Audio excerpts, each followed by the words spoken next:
In this video, you'll hear from a geoscientist sharing how their geoscience work contributes to a better society. My name is Heidi Harwick. I'm an environmental geologist with Robert Kistner's Environmental Division. I just started working here 3 weeks ago. I recently completed my Master of Science in Geosciences at UTSA, and I also got my undergraduate there in 2018.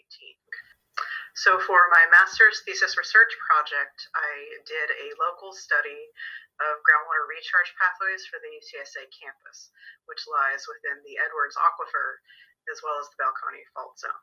So what I was looking for there was how the groundwater in that area recharges into the aquifer by utilizing geophysics along with geology to figure out how that water connects from the surface to the subsurface. And that can aid with groundwater management, from anything to water quality and then groundwater modeling.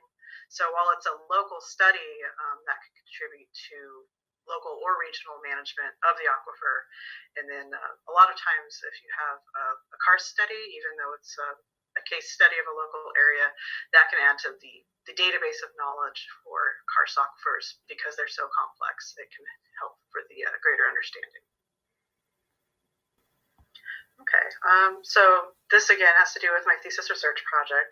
So what I did was I utilized 3 different geophysical methods with traditional geologic mapping and GIS, so that's called an integrated study, and it gives you additional context for interpreting the geophysical data. And then I also created a 3D model to help understand the structural geology and the subsurface relationships of the different rocks so that I could visualize the recharge pathways.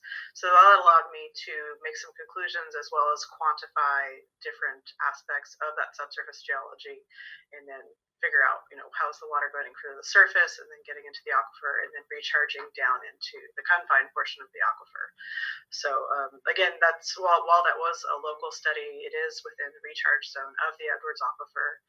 And while the Edwards and Trinity have been widely studied, this allowed me to do a case study not only for integrated methods, including geophysics, but to really do a detailed 3D model and a detailed geologic map for this area.